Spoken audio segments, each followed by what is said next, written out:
Okay, so we have about a minute left. So if you just got in, we are going to access Canvas.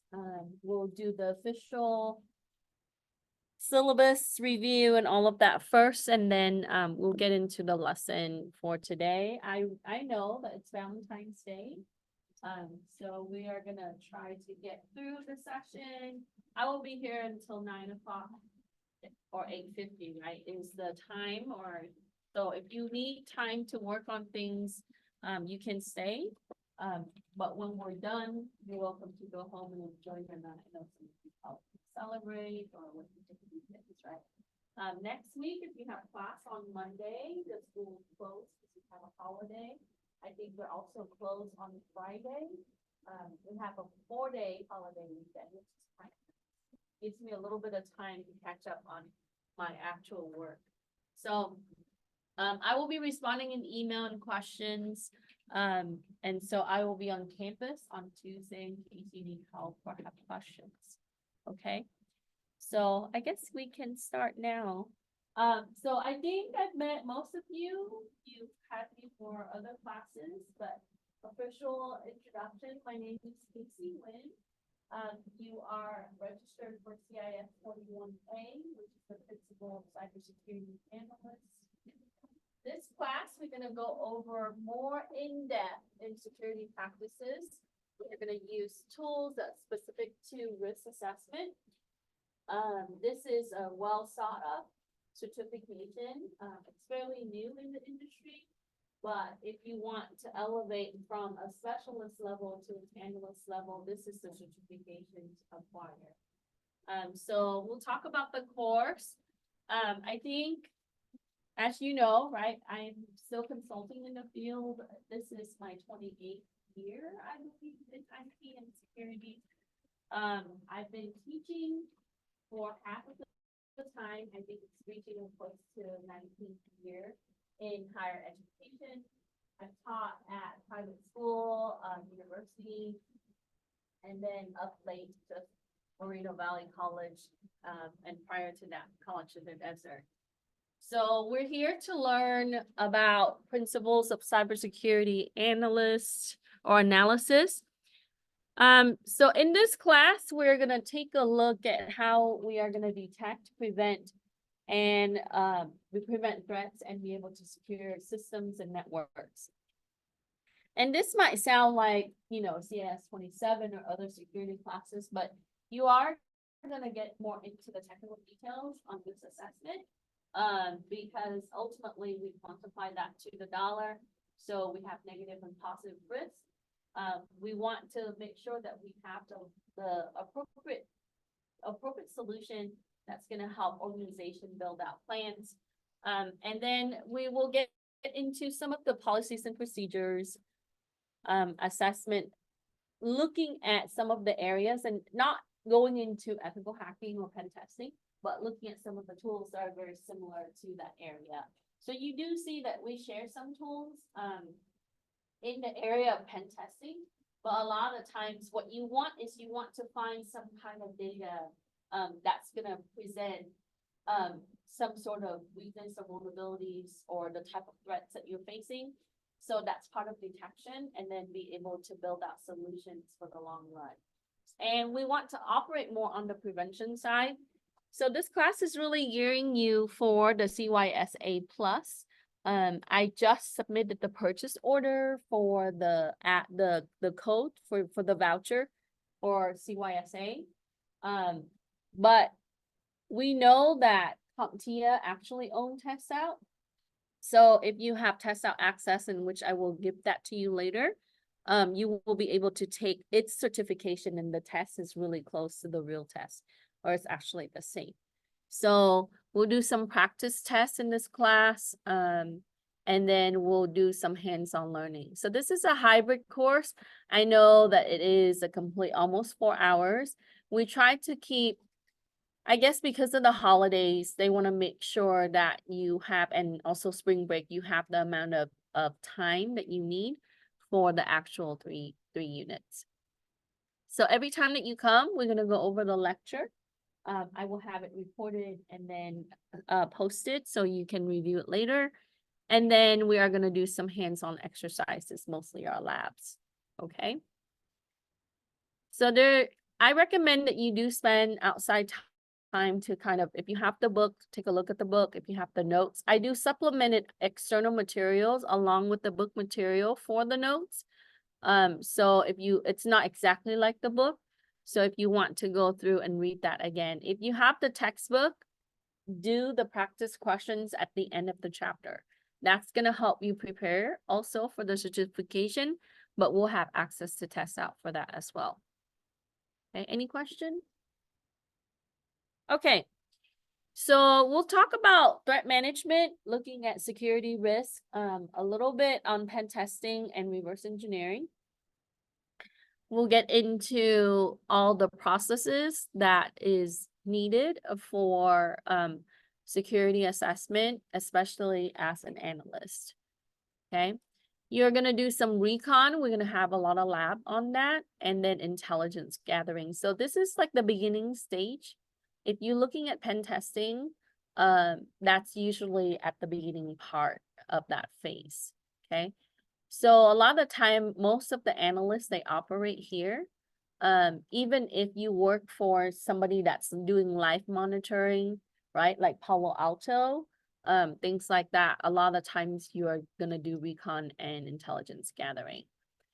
And then we'll take a look at packets traffic. A lot of it is gonna be network analysis. And then we will be able to build out some trend and have some kind of solution for organizations or even overall. Some of the security tools that we're going to be using, I try to keep it open source and I try to use the current tools. So that way you will be able to have access to that when you get home. However, when you get into organization, they do have licenses for some of the proprietary software, which a lot of the times I think it's really stemmed from some of the open source area. And then there, the nice thing about proprietary software is you do have a little bit more feature, and to be able to have more of an automation process with the proprietary software. So we'll take a look at some of the available ones. We'll get into the weakness area. So vulnerability management, I think there's like about 2 weeks that we're going to spend on that. And then how that's going to be tying back to regulation as far as what's required based on compliance. So a lot of the times companies don't respond unless they're breaking the rule or they're getting fined, right? So we want to make sure that we understand what's required. Then we'll take a look at policies. So policies are simply rules. Rules are set. It could be for the organization or it could be for the nation. So if you're looking at national security, there are various areas that we have to look at, right? We might just be looking at things like transportation that can cripple the nation, or we might look at utilities and things like that. But in the area of businesses or private sector, what we can see is we can take a look at how we can protect assets, the rules that we set, and how we manage our assets. So assets can be people or systems. In addition to how you would be able to protect data, because data is money, right? As you know, privacy is a big deal here in North America, and it's not all the same across the world. So we have to understand different areas of the world is going to require different things. As I was talking to Brandon, and he was talking about, certain companies, if they're based out of China, they don't necessarily protect your data compared to a company like Amazon that's based out of the United States. So even though they operate in the United States, right, they house a lot of their data elsewhere. So there's regulation and restrictions depending on where you operate and how you house your data and how your data is transmitted across. And we will take a look at how we're handling incidents. So a lot of the times when you apply for a security specialist position, right, they want you to be there to really address some of the things that are happening. which is incidents, right? We are hired to put out fire. That's our job, okay? A lot of the times, sometimes you can't find it right away and you have to figure it out. Sometimes, you know, the detection system, it will tell you exactly where it is and you have to put it out.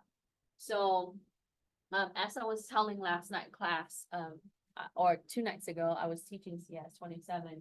Last semester, I had spent, it was one day that one of my clients has called me, right? It was about close between 8 and 9 o'clock. So it's a healthcare facility.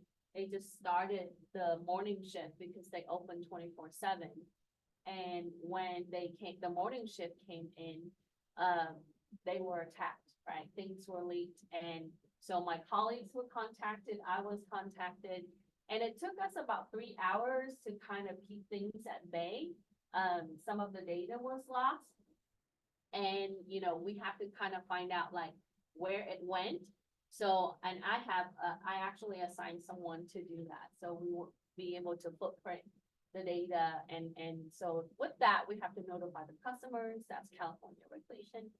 And then we also have to update our security policy and notify customer again. So whenever that you get that notification in your mail or your text, right, that they have modified something, so something has happened in the organization usually. So we'll take a look at how that would be tying to access management and control. A lot of the times it's the fall down, and we found out with that organization, it was just because there was a service that was enabled by the IT administrator there. And they had done that for like a remote type of updates or correction in their system, and they never turned that off. So somebody had capitalized on that service and that port, and that's how they got in. So if you can find things quickly, you can turn things off quickly, but sometimes that can take days. You guys saw what happened to Caesar Palace and the casinos, right? It took them months or weeks. So the attacks had happened months before, and it took them 2 weeks to kind of bounce back from the really like the actual incident, right, that they had discovered. And then we'll take a look at security tools, some proxy, and then we'll get into some forensic area. So this is like an elevated, right, class of CIS27. So it goes a little bit more in depth than your Security Plus class. Any questions? Okay, so what will you be learning, or what will you be able to gain from this class? After this class, you will be able to understand and perform approaches in implementing threat defense in the network. You'll be able to manage vulnerability. That's very important, and preventative security measure. So these things on my syllabus, they're not just for decorative reasons, right? You can take some of the terminology and you can plug it into your resume as far as skills, because these are some of the things that they look for when they look at your resume. To be able to develop and align your policy and your plan, security plans to regulation. And then you want to be able to solve security problems by analyzing, monitoring, and investigating the network and securing the network and its applications. And that would include web servers, web applications, and so on. Any question? No question? Okay, so prerequisite of this is both of these class. I wrote this course, so I'm a stickler for making sure that students have the foundation. I feel like students must have this knowledge coming into the class. You know, other institution might not feel the same way. However, you know, it's important that you have the basic knowledge going into this class. So this is why there are things that are listed here out of the course, how it's going to be aligned. So the book that I'm using, this is recommended, not required, is, oh, why is it says this? Sorry, I had the wrong title on here. I apologize. So this is the title. CompTIA CYSA study guide exam, and it is the 2nd edition. If you use the earlier edition, you can probably find that for free somewhere floating around. That's okay. They did modify from the first to the second edition where they expanded and updated the actual questions to be more modern and close to what we would see from 2022 all the way up to, until now. So what you can do is if you want to use a study guide like this, you want to go with the current edition. Okay. So for the class, you are going to use Canvas. Everything is in the module for the week. So normally, if you know my style, one assignment, one lab, maybe a quiz, some point, 2-3 weeks in. And then you will have a practice exam toward the end. So I'll give you a few weeks for that. And then you are going to have the final exam as multiple choice.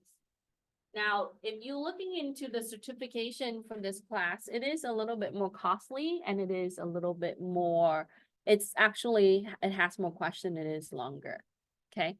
So if you're studying for the certification, just expect that it is a bigger certification exam compared to your A+, Network Plus, or your Security Plus. Security Plus, in my opinion, is the easiest one. A lot of it is concept based, right? So you just have to understand the basic concept and terminology. It's really easy. The Network Plus one is a little harder, right? And the A+ is 2 parts, so it's just a little bit more lengthy.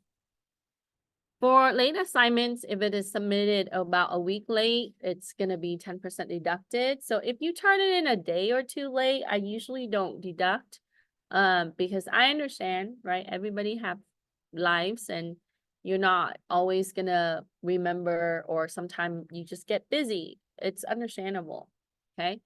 But if it's 2 weeks late, it's going to be 20% deducted. I prefer not to take anything that's excessively late. It's just out of fairness for everyone in this room, for other students who are submitting on time. So just try to keep up, because what happened is I have students that fall behind 1 week and then it becomes 2 weeks and so on, and then it consecutively.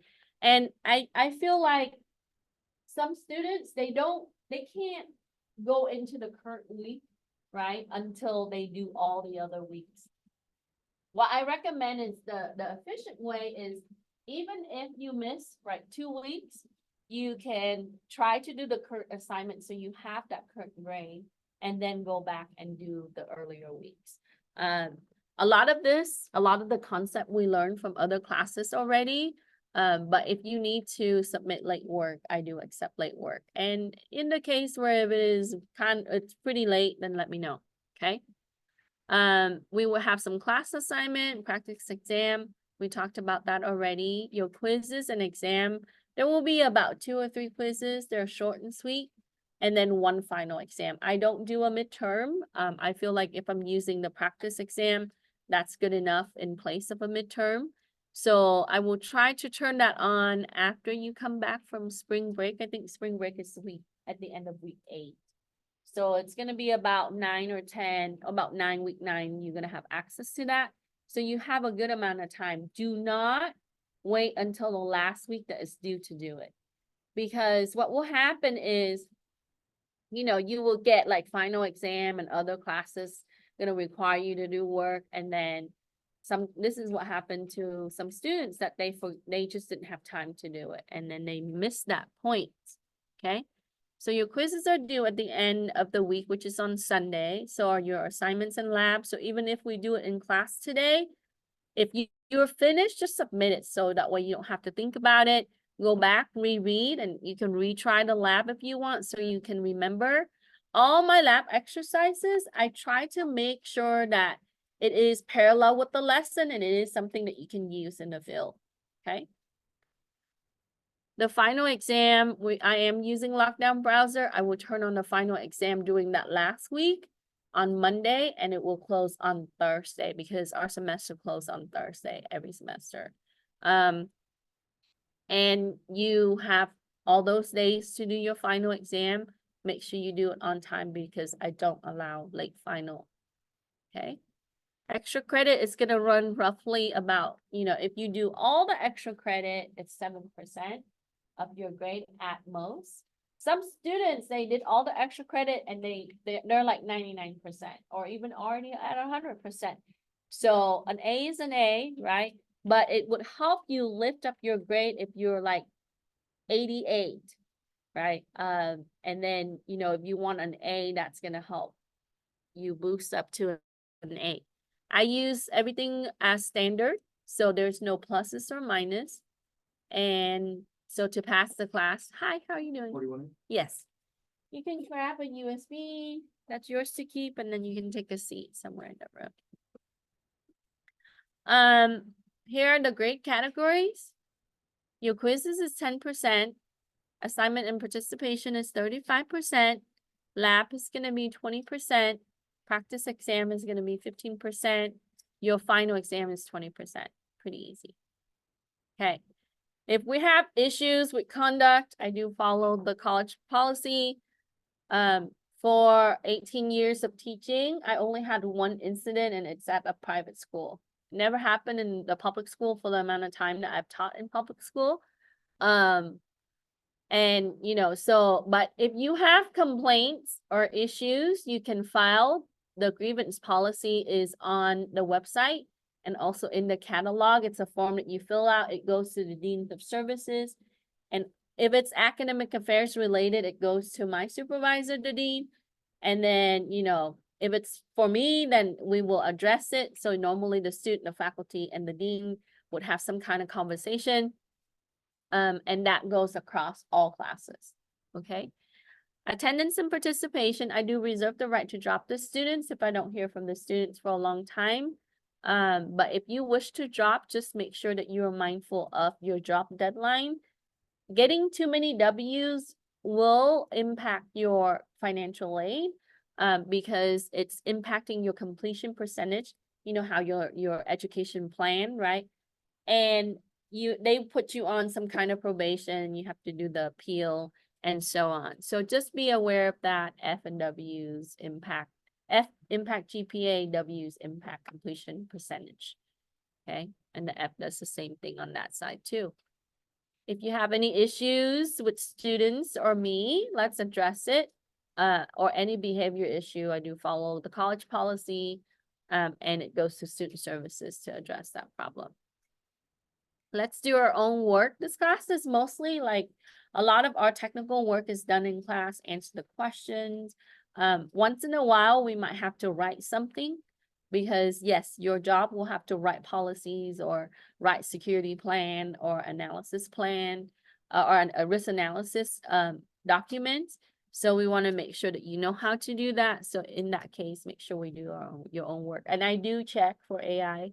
I actually, when I was reading through my last winter classes, programming for Python and Java, yeah, there were AI generated programs that were submitted. So, you know, I'm fully aware of that, right? It's really easy to ask AI to do something, but you're really here to learn, right? Because you're going to do this and you want to make a lot of money doing this.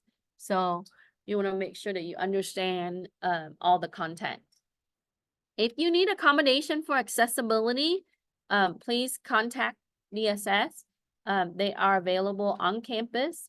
You can also Zoom with them. You can also email them or call them. And what will happen is once you submit that request, it goes to the office and then they would generate a letter to me. And on that letter, it would say whatever that you need to accommodate. Things like, oh, extra time for quiz.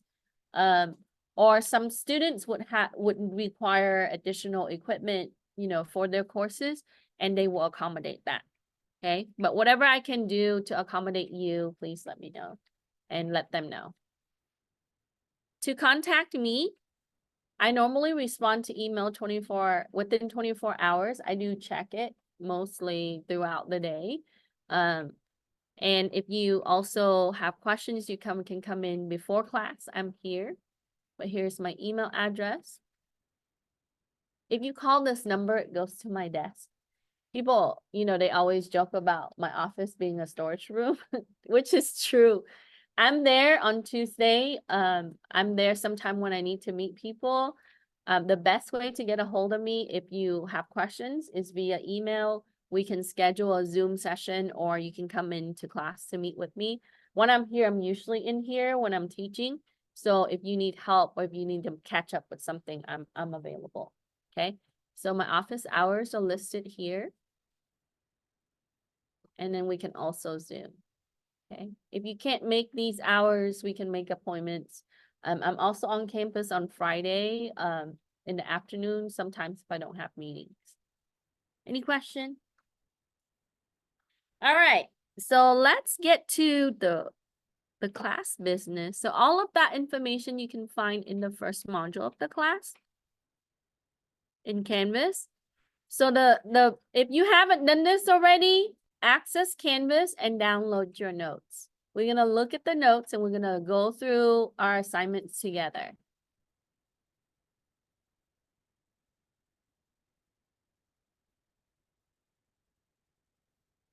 And in addition to that, if you go to the next page, and I will post the videos.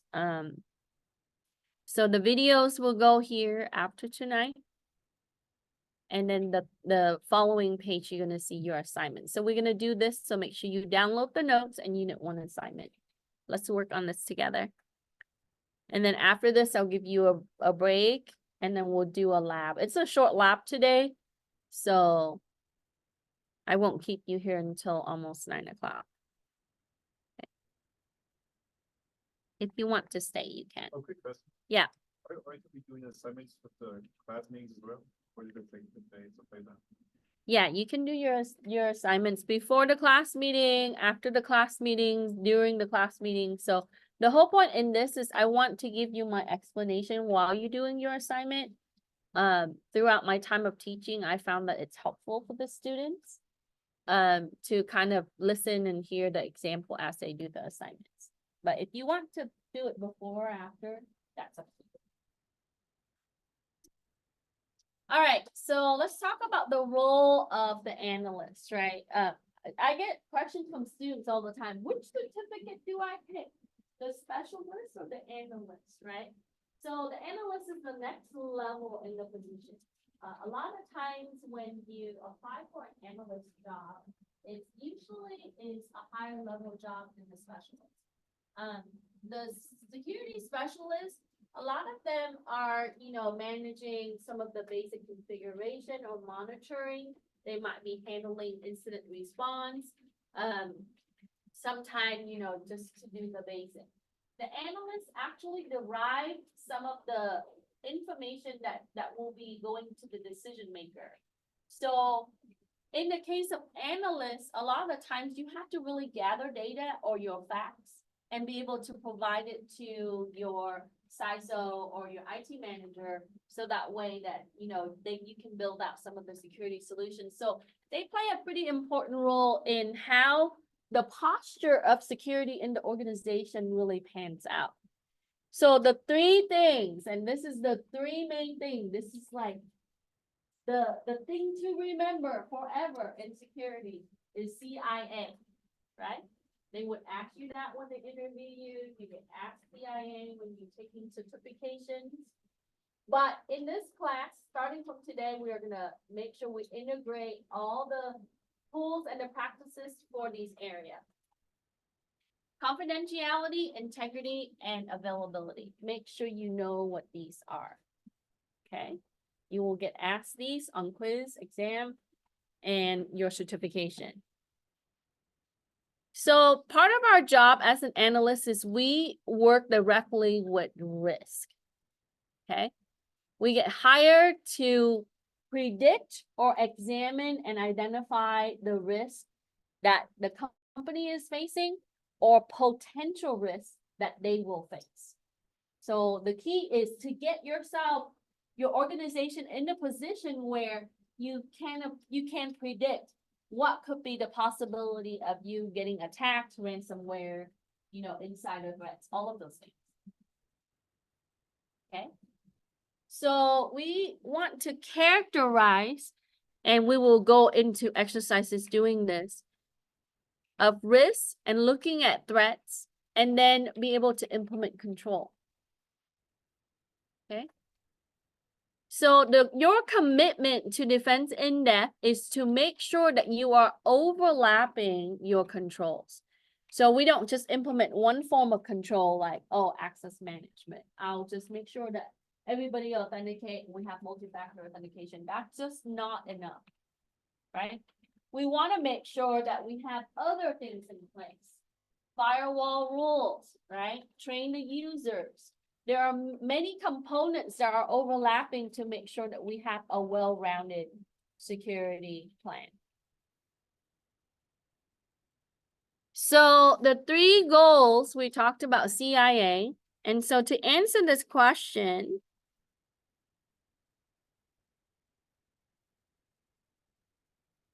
sorry, wrong document.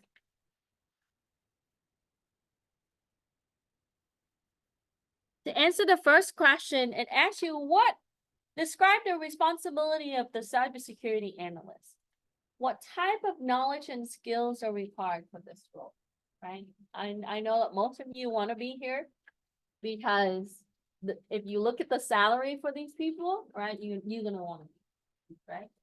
So I had a side story. One of my former students graduated from CIS41A. She got hired at Deloitte as an analyst, right? Starting at $88,000. They moved, they asked her to move, and then eventually she worked out a plan to move back home and work remotely for them. And so she asked to Zoom with me recently, and we were chatting on Zoom. And then she told me, she was like, yeah, they offered me 88, and I was doing, a little bit of like managing some of the project that deals with incident response.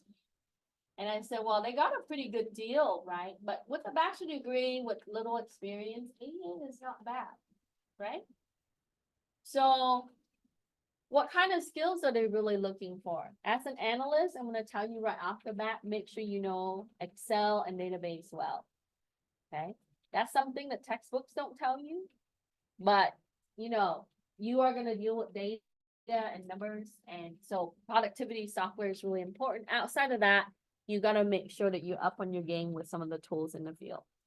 So we are responsible to achieve the goals, which are confidentiality, integrity, and availability. Making sure that things are confidential, right? So what does it mean when it's confidential?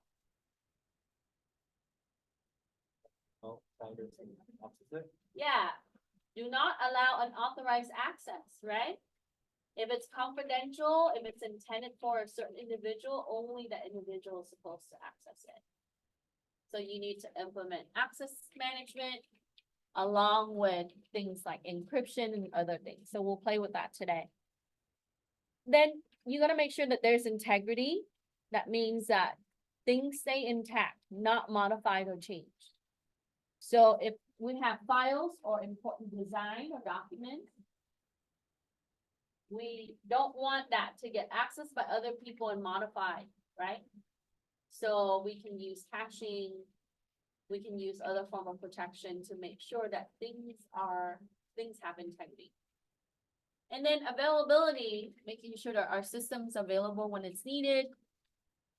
And for the security area or IT, it's now they say it's 7 nines, right? 99.99999. When I was going through school, it was 3 nines and then 5 nines. So that means that your system should almost always be up. We can't say 100%, but close to 100%. And that will be one of the goals for the network area and also the security people. So that means that from here on out, we need to make sure that you have a strong understanding of the type of threats that you're facing. Not only the organizational type of threats, right? And threats can be varied from the type of organization that you're working with, but also the trend of threats that are in the field. Okay, so if you work for a company that does manufacturing, you have to make sure that you understand threats that deal with supply chain, threats with automation, right? And then a lot of the type of systems that they're using, we have to understand the potential threats or the threats that they're dealing with. And then that could be so it would be different to healthcare, right? Or aviation or transportation and so on. And you need to be able to characterize the risk. We talked about this already. So risk can be quantified and qualified, meaning that we can identify the type of risk and we can give it different levels. So anything that's critical, right? Or some company that would say highly critical, and then there's critical. But anything that's on top, right? That's red hot. You fix that first, and that's no question about it. So whenever when I work with my team, when they started questioning the highly critical, the critical items, I question them, right? Because a lot of times those are urgent things that will take down your system, that will destroy your assets. So if you have a detection system that's identifying that as highly critical, we address that first thing. Okay, so that will be a qualification of risk. And when you quantify your risk, like you're giving it a number. So whenever they say that, this risk is 5 out of 10, right? So that's probably medium level, or this risk is 7 out of 10. So that's a quantification. Sometimes it also could be equal to dollars. So we want to characterize our risk, the type of risk, right? The category of risk, and then we can qualify and quantify that. And then we also need to look at the attacks and then security control. We saw that on the first page of the notes. And our commitment for defense in depth, we touched on this already. We are overlapping security control to make sure that we meet the security objectives. And we always, right, the CIA is like our Bible. We want to make sure that that's always gets addressed.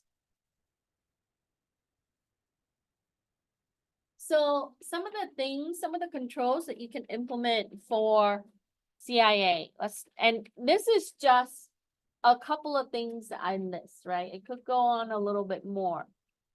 Confidentiality. So we can implement firewall rules. We can use access control lists, and that could be varied from one area to the next. You can do this on your home router, right? With ACLs. So basically you can set up the rules on that, or like which system has access to what, or you can look at ACLs as permission control. So some of that stem back to just access management. Then you have encryption. Encryption simply is a way that we would make something readable, become not readable to other entities, right? And there are different types of encryption. So when you're dealing with web, it's different than when you're dealing with file encryption and so on, or drive encryption. So what would determine the type of encryption that we would use, you think? So let's say that I wanted to buy an encryption solution for my company, right? Let's say that it would be for files. So whenever that I archive certain type of files and I classify the data, I want to make sure that private data gets encrypted. So that way, in the case that it gets leaked, right, it cannot be viewable. So what really determines what type of encryption I need? What is it? Possibly. So let's say that mostly files could be like patient files. So when we're archiving or when we're saving the files, we want to encrypt the files. A lot of times the business side is going to tell you its cost, right? But you also need to look at the algorithm that's implemented for the encryption, because as you know, right, not all encryption is great encryption. A lot of the encryption tool, the majority of them are resource intensive. So whenever people say, oh, encrypt this data, right? it might sound easy, but when your content of data is very large, encrypting that is gonna utilize a lot of state in your company. Okay, so this is why we have specific encryption tool for a certain purpose. But in my opinion, a lot of times encryption, while it is ideal in some scenario, it is resource intensive. That means that it requires processing power, RAM, storage, and human to manage. Okay, because if, sometimes you have to recover keys and so on and so on. So there are components that you have to analyze before you say, oh, that is the right solution is encryption. Because a lot of the analysts, they would say, oh, we'll just go with encryption and call it a day. That's not enough, right? We have to take a look at how that would be panning out in the 5 year. And are we gonna be able to upkeep it with the cost, the people, the management aspect, and the resources? Because your system might not be able to handle that type of encryption. Okay.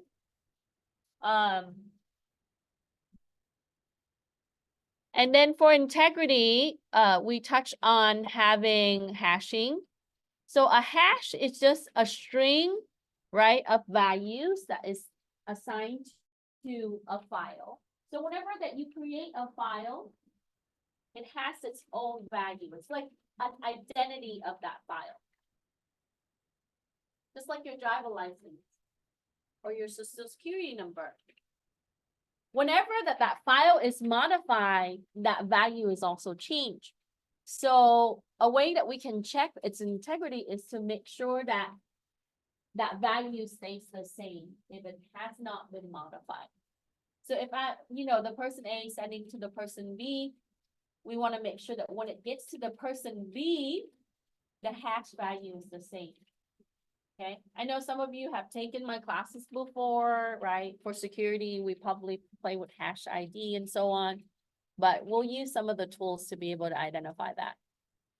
And then monitoring. So specialists, a lot of the time they operate in this area. You are gonna monitor, right? A good day is when everything is still, right? Boring day is a good day, in my opinion, in IT. So I used to be the administrator, and my technicians sometimes are like, oh, nothing is really happening. It's kind of boring. I'm like, it's a great day. No complaints, nothing happened, nothing goes down, no chaos. It's a great day, right? And you want great days. So monitoring, making sure that things are in place. Because especially when you're dealing with like DMZ or, like web servers and things like that, you're gonna see that there's gonna be attempts of attacks and it's coming from, IP, and we have monitoring system that will tell you who's attacking us, right? And it's okay to be able to gather that data and you can see, so as an analyst, you would gather that data and you would say, okay, in a day, right, our server is facing this many attacks. And in a month, we're looking at this many attacks. And some of the common IPs are going to pop up, but usually they don't use the same, right? They will hop around. So we want to make sure that we are looking at who's attacking and, how they're attacking and how we're going to be able to stop them from coming in, right? If you ever get to go to the data center, a lot of the times you see these servers and the monitor will also, tell you all of those things. The great thing about some of the tools today is it does analysis for you. So it gives you the trend, right? And then you can take that and then you can interpret it. Separation of duties. You guys know what this is, right? I don't give people roles that could jeopardize the organization, such as they could be committing fraud, right? So for example, I don't allow payroll person to print checks if they're doing account payable, because that way they can print their own checks and send it to themselves, right? So separation of duties just really means that you are examining the roles and how they're accessing the system and making sure that they cannot commit fraud. Bless you. And then availability, we want to implement fault tolerance. We know what that is. Redundancy, no single point failure, right? CIS 27. Clustering, making sure that it's not just one point that's being attacked, performing backup, patches, and so on.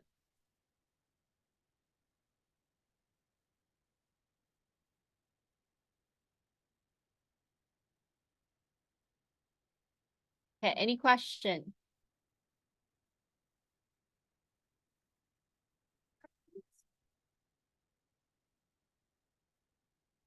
I love teaching security class because it's cakewalk for me. Right? Uh, it's an enjoyable topic. A lot of people are interested in it because there's new things and it's always changing. So before we get into question 4, let's come back to our notes. I know some of you are answering the questions. So the triad, the CIA triad. So whenever that you hear that, it refers to the integrity, confidentiality, and availability. So here I put a little bit of information about privacy versus security, right? So you hear all the time that there are regulation and things change for privacy, and with that we have to keep up with it. Laws are laws, and whenever that you operate in certain region, there are state law, there's local laws, there's state law, and then there's federal. California, New York, and Florida have slightly different things compared to, so you have to take a look at what the state require if your company operates there, and then you also have to take a look at the federal regulations and compliance issue. Okay, so the way that you share the information that's collected is really important, right? So if I work for a healthcare company, the patient data is being exchanged between the physician and possibly other service providers such as pharmacists, right? Or if they go for physical therapy, that might not be in my facility, it might be another entity. So how that information is passed is going to pertain to the regulation that's based on HIPAA compliance, okay, which is federal. Now, in California, there's requirement with privacy on how you house the data, protect the data, retain the data, and share the data. Right? Depending on the nature of the organization. So for things like school, right? They can't just delete your data. If that's the case, then everybody's transcript will be gone after a while, right? But in the case of like media company, they can house the data for a certain amount of time. But with that, how do they protect their data, right? They can't just leave it out in the open where people can access it, because you would not want people to read your text messages or your email. Okay. So personal identifiable information is essential across most of the regulatory body. So what's PII? For United States, we refer to your social security number, right? Things that would be identifiable to that individual. And then healthcare information is also pertain to that particular individual. So you are always going to see that security and privacy are always go hand in hand. Okay, so these are some of the 10 practices that I list. These are the acceptable privacy principle. So one day you're going to be that person that's going to, the stuff that they send out to your regular mailbox and your email and all of that, when they change the privacy rules, those are some of the stuff, that stuff comes from security people. So you will have to write those things, okay? And the best thing that I can advise you to do is to take a look at the regulation that you're working with for your organization. A lot of the time we address how we're sharing the PII and storing and using it. Simple things like when I'm sending the patient information over the wireless network, what can I do and what can I not do, right? So whenever that we have a breach, we would have to take a look at how we're sharing the data and sending and retaining the data, and then fixing that problem, and then update our policy and notify the client. That's part of California rules, to make sure that everybody is aware that so whenever that you get that, it's because they update it. A lot of times they do that because they have issues. Okay, so take a look at this. And then we'll get to the next part. So let's look at. Okay. So for number 4, it asks you the type of, I'm sorry if I cut off the other part for you. The type of information that's often protected by regulatory standards, that's always governed, is going to be your PII. I think that's really important for us. So things like your social security number, your driver license, so information that's particular to that individual. So their diagnosis, their healthcare, their medication, that's really pertaining to that individual. X-ray, stuff like that is protected with the HIPAA compliance.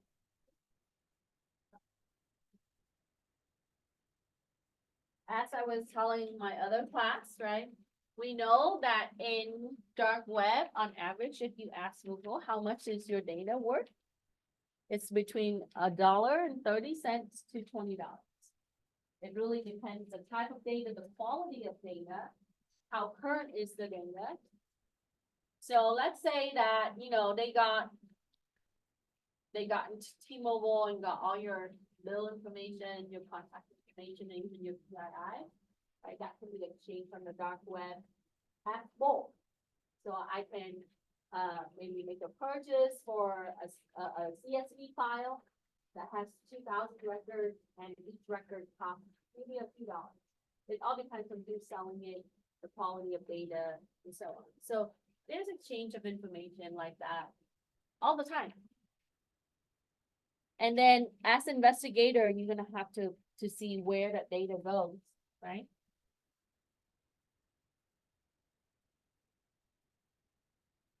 You guys ever use the tool, am I on the dark web? Put your email on there and see if you're on there. If there was a leak that was reported, then likely that you're on there. I'm on there. I put my Yahoo account from way back. Yeah, it shows 8.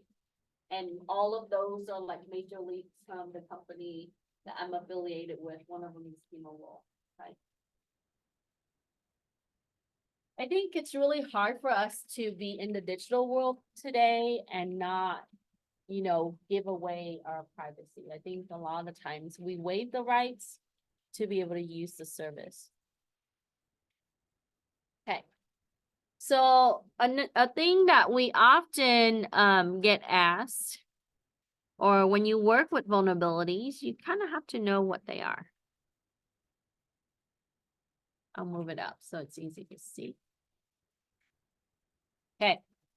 So vulnerability, we know that that's a weakness, right? It could be inherent. It could be, accumulated over time. A lot of our system have inherent weakness, and hence the 0 day. We all heard and seen, right? That means that out of the box, your app or your system would have some kind of bug or issue that would be the weakness of that system, and that can be utilized for attack. So attackers, they tend to really focus on the known weaknesses. A lot of it, a good attacker is one that does a lot of homework. And I'll say some of this from my ethical hacking class, because, most successful bank robbers don't just run into the bank, hold everybody up and get money, right? Likely that they're gonna get caught or killed. So a good attacker is gonna be the one that does their homework, that investigate and research. And a good ethical hacker is the same thing. Okay. Not that you're knowledgeable in a lot of the technical area, but you also have to have wits and common sense, and you have to solve the problem out of the box. So sometimes you're gonna have to think, 5 solutions ahead before you execute the first one. Okay. So we need to know the weaknesses, and the same thing on the internal side. On the defensive side, if you are an analyst, if you're the protector of the system, you need to know its weakness. The weakness of your system, of your app, of the process, of the people. Because if we reduce the vulnerability right? We would, there's a direct relationship with that. We would be able to improve the posture. So if you have unpatched systems, that could be an area, and you've seen this all the time, right? Windows weakness, and that's how they got in, or, you know, software that, like Brandon was saying earlier, it has more privilege than what you allow it. And that someone would have that data, and that data can be accessed by someone else and take advantage of. Firmware, software, or in physical space, open doors to server rooms, untrained people, like hold the door for me, right? Things like that. And then threat is just a source that's exploiting the vulnerability. So threat could be people, or it could be things like malware, which is software, right? That would cause damage to your system. So anything that would exploit the vulnerability to cause disruption or damage becomes a threat. Okay, so we're currently going over the assignment with the notes. And with that, in the next section of your notes, it should also identify what a risk is. So it is a possibility of a threat exploiting a vulnerability.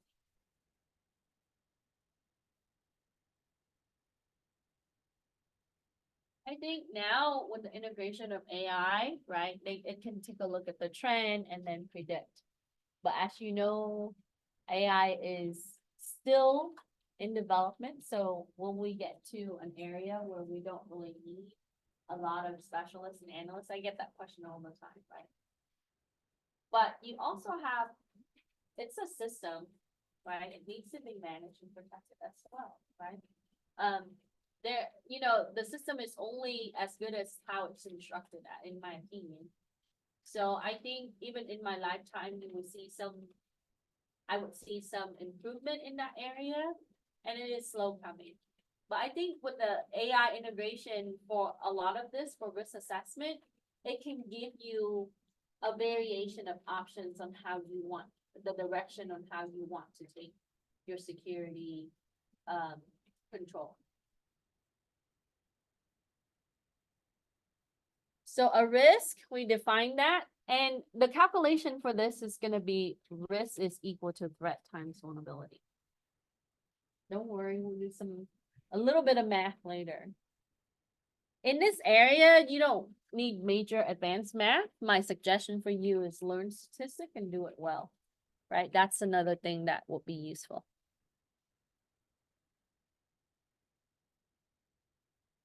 Maybe linear algebra if you want to get into some prediction stuff, right? Any questions? Okay. So how can we assess threats?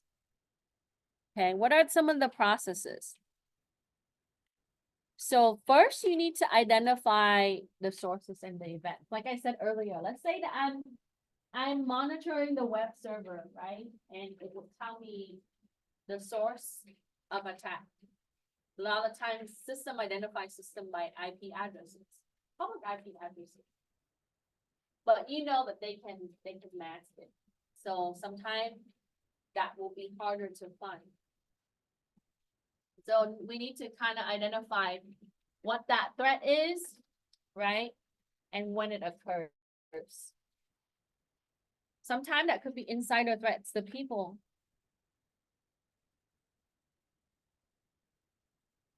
Then you need to determine the vulnerability and its position. Because if that threat take advantage of the vulnerability, then you have a high risk situation, right?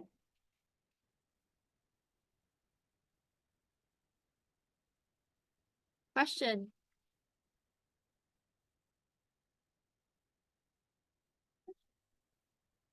Okay.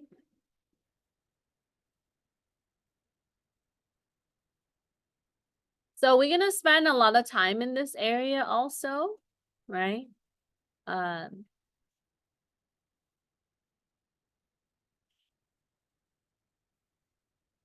So that comes from page 2 of your notes as you go along. And then I included the management process of risk. We'll have a chapter on this. I took a class on this. This is, so I had 3 dissertation not dissertation, my comprehensive exam topic, and risk management is one of them. Access control is the other, right? So, and when you see diagrams like this, sometimes it's identified slightly different, but it gives you the step here, right? How you can prepare. How, when you conduct assessment, this is step 2, is when you identify the threat source. We just talked about that, right? The vulnerability, that's the next one in the step 2. Then you're going to move into examining or actually quantifying the likelihood of occurrence. How often is that going to happen? But if you have a monitoring system, it's already tracking that for you, right? Like, let's say that I'm being attacked 100 times a day. That's the number of occurrences that's happening, right? And then the magnitude of the impact. Is it going to impact all your servers or just one server?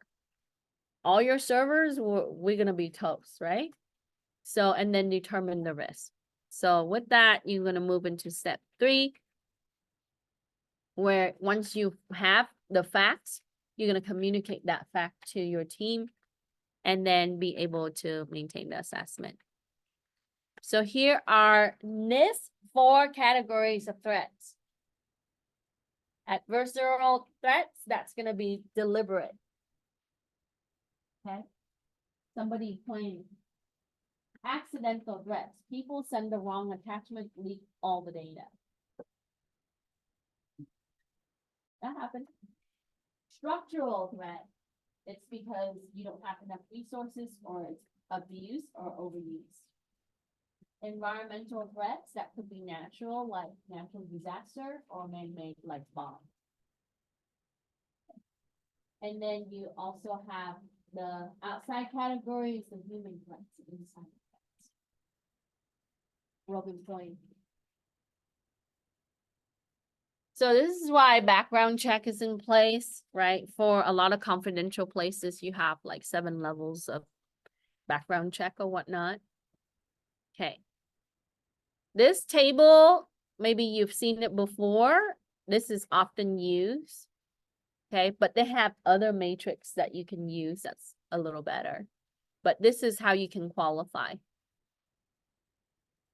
So here's the likelihood, right? And then the impact.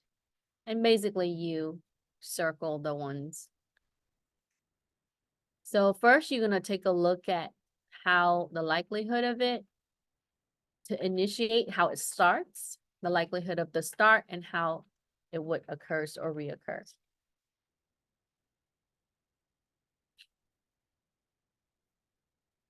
Here are some of the security control. So in organization, they can accept the risk, or they can avoid the risk. Sorry, I didn't finish 7 there. So we just talked a little bit about it. So for 7, you can add, like, determine the likelihood of occurrences, the magnitude of impact, and then ultimately determine.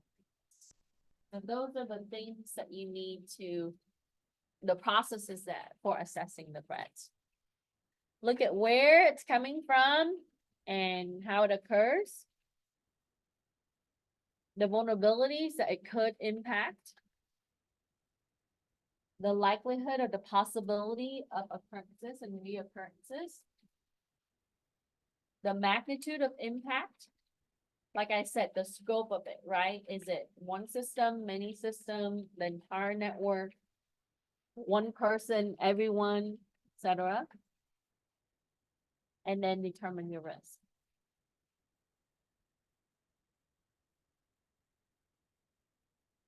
So I'm sorry, I'm going to move this down to the next page so we have it all together. And you don't have it to write it verbatim, you can just list them, right, or copy and paste over from the notes, but maybe if you summarize them, you'll remember.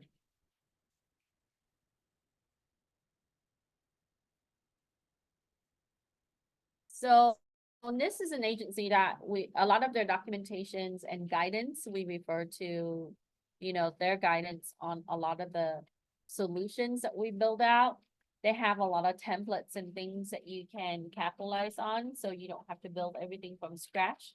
So their documentation is essential because it is industry accepted. So when you go and reference, you know, for example, ISO or certain areas, they already have everything laid out, so you just have to kind of follow their guidance.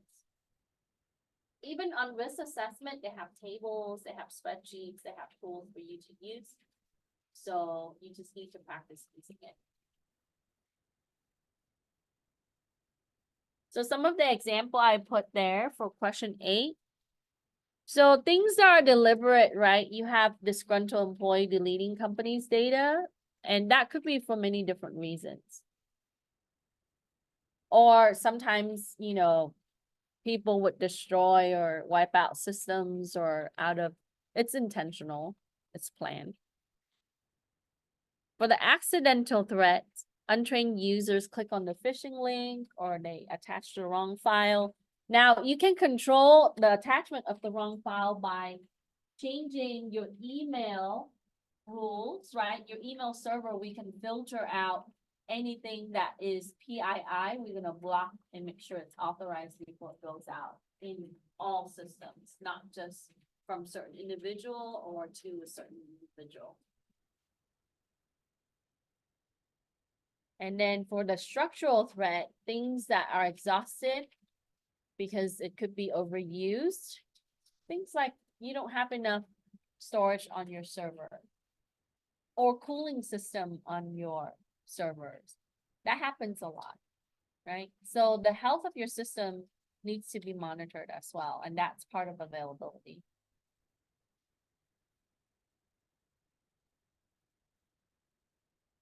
A lot of times I say security is umbrellas IT, but I think it's actually the other way around, right? It's IT umbrella under security, because I think that ultimately a lot of the things we do is really encompassing all the components of IT. And then environmental threat could be wildfire, earthquakes, tornadoes, or it could be man-made.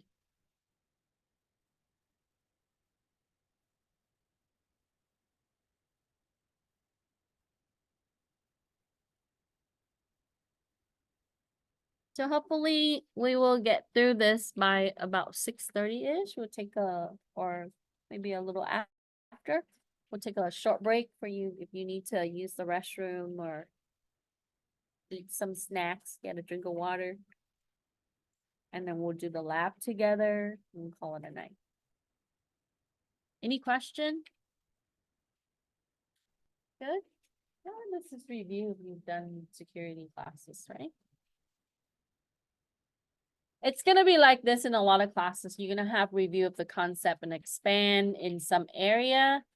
And then by the time that you've taken all the security classes, should be like, you should know it like the back of your hand. So it's easy.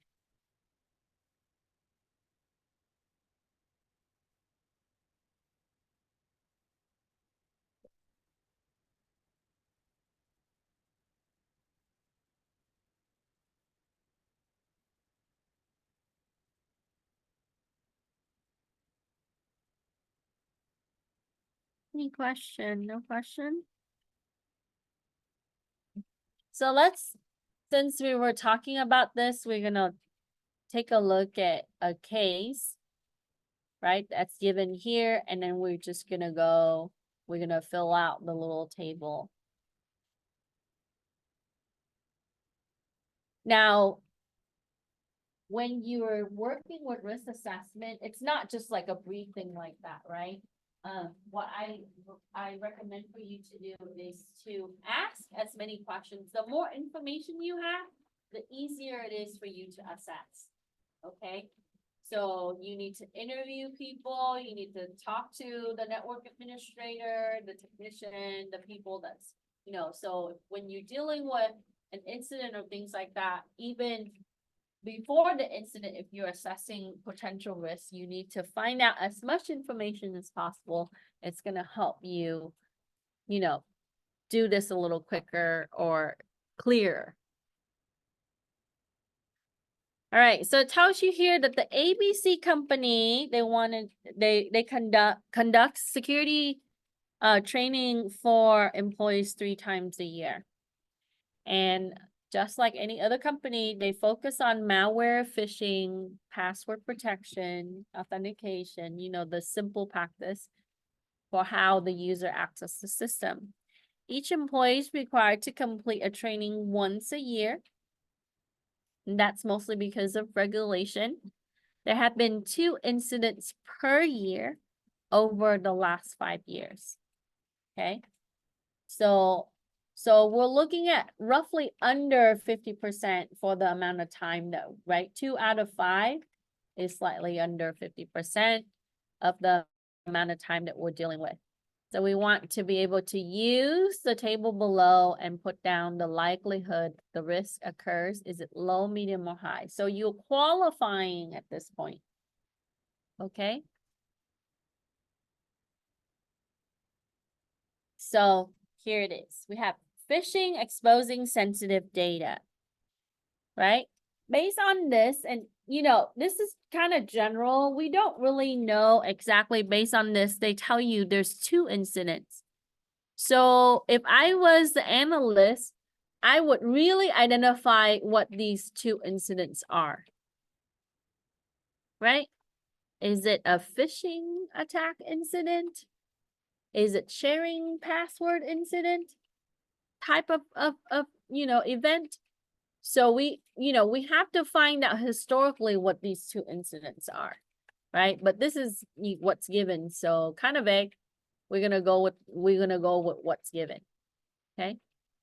So phishing and exposing sensitive data.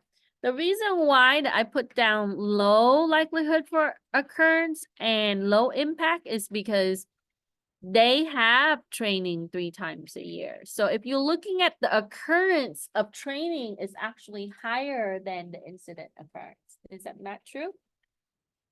So when we're doing the comparison in the 5-year span, right, they have 15 times of training.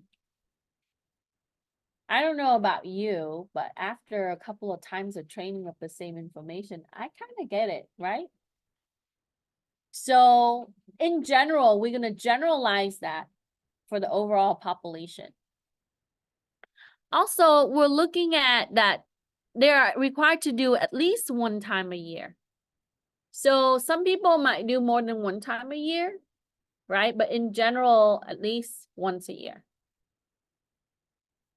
So we can mark low for the phishing exposing because they do have training on that.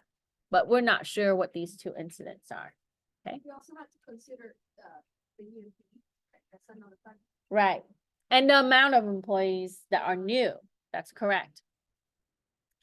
And then the malware corrupting the data in the system. So we have to take a look at other factors such as, right?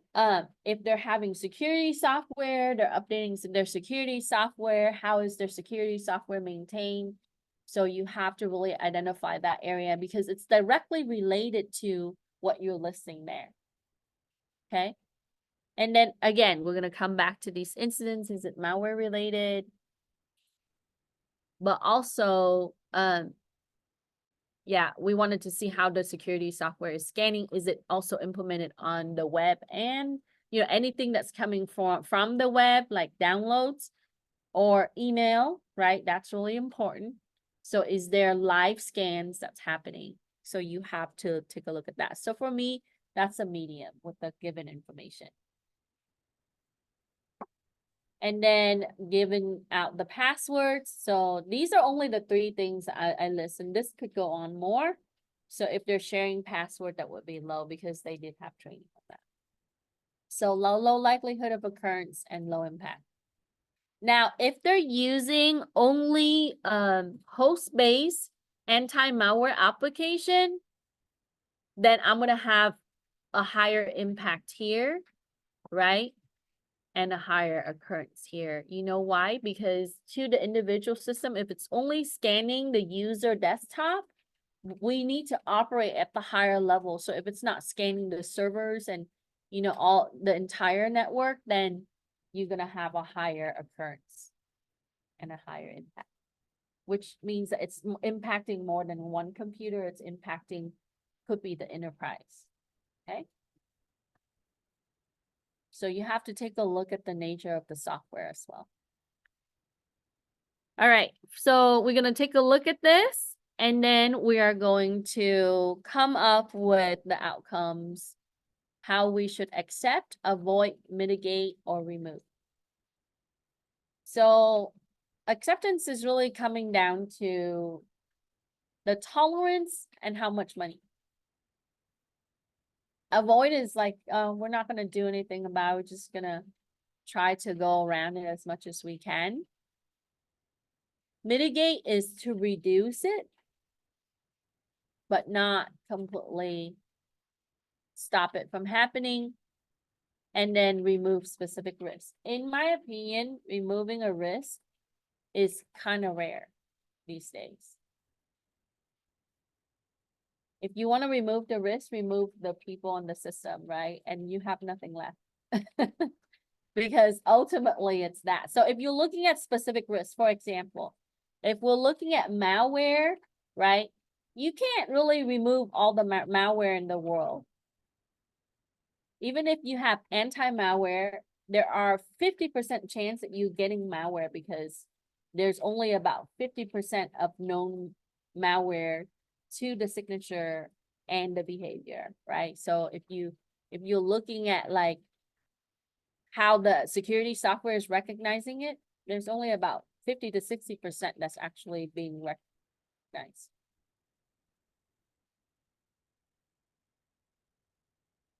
So if you want removal, basically, if we would implement this into the policy, right?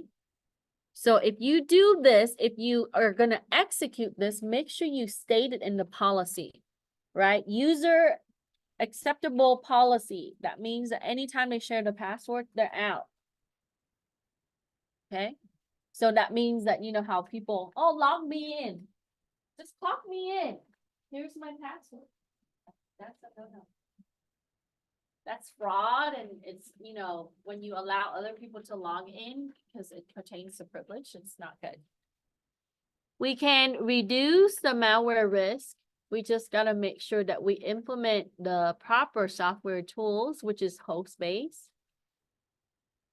malware detection prevention, and also we want to train the user again, right? So if we have a malware incident for that particular system, we need to reassess that system. And we need, if that's an individual, we need to retrain that user. Okay. You don't know how many times that I used to see the email on, you know, the phishing email where they send and it says that, you know, earn $800 a week. You guys ever seen that on our system email? Click here, right? Or sometime when it comes from the faculty side, it's gonna say, oh, Outlook needs to reset your password. Click here. That happens a lot nowadays, bro. And guess what happens? So after maybe an hour, I would see the other faculty email or staff, they would send, and they would say, I am so sorry, I clicked and then typed in my password and nothing happens, but I think I've been fished. Come on now. Right. So in that case, it's an incident, right? It's an incident at RCCD. I think they're doing a little bit better job. Jared is doing a little bit better job at like containing the faculty side of the house, but I think on the student side, because some of it, I see it coming from, you know, the email being forwarded from another student account. So that account basically was breached, right? So they need to control that a little bit better. I hope they don't watch my video and they're gonna say that I criticize them, but hey, that's the truth. Yeah. So, for the example, we're gonna talk about access control. Now, when you're looking at the network access management, a lot of it is how you are controlling what's coming in, what's leaving. And the best thing for that is the screen, which is your firewall. You guys know which firewall that will be useful for this? You guys don't remember the types of firewall? That's also, you know, sometimes you're gonna be like, the analyst is gonna tell us which firewall we're gonna get. Right, which firewall? Definitely, well, all else, if they don't have any money, host-based firewall is your software, right? All systems have software firewall, but in a network environment, which firewall?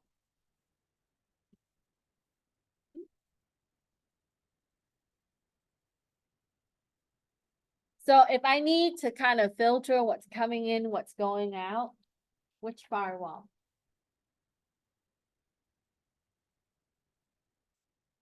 Man, if I interview you guys for a security job, which, huh? I'm sorry? Like a package, like a one. Yeah, okay, so you wanted to evaluate it by package. But a lot of firewalls have different features, right? It can analyze the packet. So 10 is saying that it's packet based. There's rule based, which is mostly ports, right? And protocol. A lot of firewalls are just ports and protocol. You can also examine it by packet base, which it entails that, but it also look at packet sizes and the number of packets coming in. Okay, some firewall have that feature, so you can, you know, so when they do denial of service attack, you're gonna get a flood, right? And you can control that. You say, oh, I'm only gonna allow, you know, maximum is 10, right? But also the size of that, right? So, and then if you're concerned about buffer overflow and all of that, so you have to kind of determine the type of firewall. Should I use edge-based firewall? Does that sound? Okay. Why? So at the edge of the network, if you do that, the consequences of that is that it's gonna do what? It's gonna filter. It's like having all of this water coming in and you have a screen there, right? And you're filtering. So slower, yeah, it gets congested over time. You have to load balance. You don't just have one, you have to have multiple. Okay. In my opinion, there's no true security solutions that's most effective. It's really depending on how large is the network, the type of traffic that you're dealing with, and so on, right? There's other factors that you need to consider. So when we put things down that we want to use firewall, you also have to consider the type of firewall. Okay.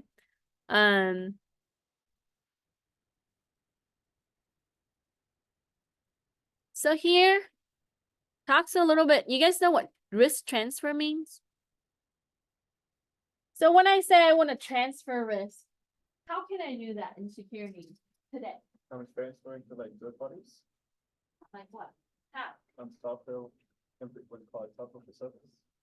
Okay, like using SaaS, can you expand on that a little bit more? Like instead of like keeping your own security devices and someone else doing. So Yeah, like AWS, right? Rent a cloud, but in the contract, it tells you that you are responsible for a certain percentage as well. You can't just dump it all on them.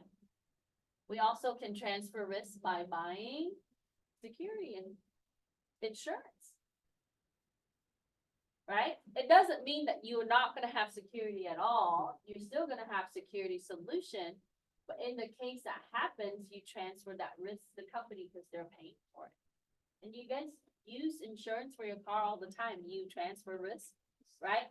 So you take a risk by driving on the street, right, on the road, and someone can hit you. So the risk transfer is that, you know, your car gets repaired, right? They pay for your medical bill in the case you get hurt, and so on. Right, so we have risk transference where we can make someone else be a little bit more responsible for it. And a lot of it comes back to how much money you want to pay. Right, all of this comes down to dollars to business. Okay, so network access management, here it gives you a, like, this is my Radius server. Radius server is used for what? What is Radius server used for?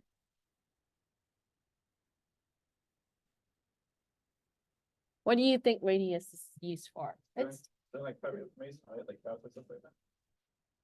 Is it remote access? yes, that's correct. It's old school too. A lot of times this is referred to RAS these days, right? Remote access server. So in this picture, it shows you the Radius server.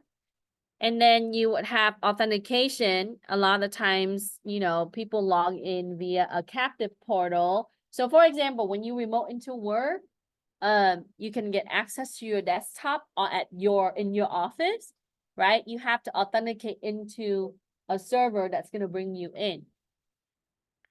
And so that means that likely that it needs to check before it gets to the rest of the network. It needs to pass through the firewall, right? It needs to check your traffic. And then a lot of times, if I implement the solution, I would also check the healthcare of the system. That means that they need to have the proper security tools in place. Just like how you connecting to the Wi-Fi network here, right? You accept and agree. But some Wi-Fi network you cannot connect if you don't have anti-malware on it or some kind of security software in place, right? So that's just to protect the nature of the network with malware overall, because someone can bring that in through the remote server. Okay, so here, packet filtering, that's what Tin was saying. It checked the packet characteristics, stateful firewall at the edge, that it checks the connection state. A lot of times it will just be what the protocols here. Next generation firewall, this is going to be user application and processes. This would be ideal for this situation for remote access, especially for the executive or people in higher places that have access to more things. And then on your DMZ side, you need to have a WAF for firewall, web application firewall. This is basically is going to prevent web attacks. You're going to see tons of attacks on this one. Many people, they use host-based or sometimes appliance if they have a little bit more money. A lot of it is how you control the rule for the SQL injection, the cross-site scripting, the URL stuffing, all of those things. Okay, and if you're in my ethical hacking class, we'll do some footprinting this week. And then for the parameter, the outside, so here's your DMZ. This is your public server. Public facing, I should say, not public server, public facing. So we have to make sure that it passes through the firewall before it gets into your internal network, right? So as an attacker, where's my target? But how do I get there? Where's my target? So I'm coming from here, right? Or actually here. Sometime I could be here, but let's say I'm coming from the internet. I'm external. Oh, Yep. Take down this guy. So this is why sometimes you need to make sure that you focus on how you also protecting this, right? Because if they take this down, open sesame. Okay. It's getting to that time, so let's go through. We already talked about firewall active portal. So for 12, what type of network parameter should be implemented to protect the company infrastructure? We can use firewall to control inbound and outbound traffic. You saw that there's packet type of firewall and their stateful firewall. We talked about web application firewall. It really depends on your infrastructure, the elements, the sensitivity of the data that's housed in specific type of servers that you want to protect. we want to use the militarized zone, your DMZ, to restrict access for sensitive data. Anything that's public facing is high risk, so we want to make sure that we control the risk in those areas as well. So for the endpoint security, so whenever that they say endpoint, those are the system that the user is using, like laptop, desktop, tablet, smart devices, smartphone, handheld scanner, or if you're looking at FedEx, yeah, Amazon orders, right? When they deliver packets, those are handheld devices. Those are networked, they're connected, because every time that they scan your packets, when they deliver, it updates it. They also took a picture of it, sends it to the account holder who orders it, and so on. So your endpoint security, ultimately, we want to patch it. We want to configure it. And for system hardening, you need to configure the settings that would relate to group policy, and that pertains to access permissions for the objects. And in the case of the system itself, if this is the privilege. And then I mentioned patching or updating. Very important. You also need to manage access, grant the proper privilege to the data. And, you know, essentially, if you're looking at the process for the Amazon delivery person, right? They deliver the packets, they scan it, that they, you know, it's arrived. It updates the database, which is tied to the record of the person, the customer who ordered the item, right? So now the easiest way to do this is to walk yourself through every single step. Okay, just like, you know, anything that you deal with from the endpoint security, you have to walk yourself through the step. From the time that this system is scanned to how the data is accessed, what's the next system that it's connected to, what network is it connected to, right? Most of the time it's wirelessly connected to, you know, their particular network, and then how that gets internally and how it gets access to the database. So that way you're gonna take a look at how the privilege in each area and the connectivity. Okay. Or when you're looking at sales terminal, right? Like at a grocery store, less. If you need to protect that particular terminal, you have to take a look at, you know, how it's used from the time that the user logged in to where it's scanned and so on, and how it could be override to how it is connected, what it is connected to, what kind of services it has, and so on. So all of those things need to be listed, and you ask yourself what kind of level of access for each of those items. Okay. Doing an inventory of that is gonna help you really take a look at the control at every single level. I always list the processes for how that system is used, and I can understand a little bit better on what kind of data, how it's connected, and so on.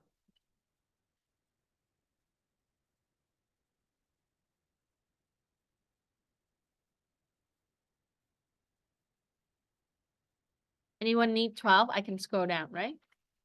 Okay. So for 14, the reverse engineering and identifying the critical methods for reverse engineering. So, hi, how you doing? So if we're looking at reverse engineering, it is a way for us to work backward from the finished product to figure out how it works. A lot of times, you know, reverse engineering is going to give you a way to, you know, from an attacker point of view, the POV is to really see the weakness of the system. Okay. And the methods for this is that if we're looking at system, like a system, we can sandbox it or isolate it. And we can take a look at the software. So we can fingerprint the software and in ethical hacking class, for my class, I do go over fingerprinting. And then if you're looking at the hardware, right, like you have to really reverse engineer. So how it's built to be one piece, so you have to take it apart and then to re-engineer it back. So you have to decompile the application if it is a software to the binary code and the source code. Okay. So whenever that they say reverse engineer a malware, that's what they do. To sandbox it, meaning that put it into a test environment system, and then to take a look at the software and how it's written. In that, they might find signature, because a lot of the malware developer, they normally put in little hints of who they are. Right? And then somebody might take that code and then modify it, and then, you know, so this is why malware changes a lot. So you have to decompile it. A lot of times if it's like compile, if it's like C or Java based, then it would be, you have to go back to the source code level. And then for 15, so machine learning and how that plays a role in our future, right? Like earlier, we touched a little bit on AI. So the benefit of this is that we can use it to really understand the system behavior. It's going to give you the prediction. And so that we as human would be able to respond by delivering the appropriate solutions. I've actually seen systems that give you options of solutions, right? So it really depends on how intuitive it is, how much investment that they have in it. You know, if you work at Palo Alto, which is one of the best paying companies for security, you know how much they pay their security engineer to start? Like, I'm talking like beginning engineer for Palo Alto. To start about 93 to 99. Right? And then, but you have to, and you have like direct customer to do live solutions for them too. So they assign an engineer for every 6 clients or something like that. So, like, the client said, something that Yeah, normally IT services company handle it that way. You have a group of clients that you work with. And then you assign those clients. like, Yeah, for so many. A lot of time monitoring, you want good days. So a lot of times, you know, normal operations is no major. There's some incidents, you don't get attacked 24/7, you know. do they work hand in hand with the company? Because, ideally, they want you to be like certified all also to work on the cybersecurity.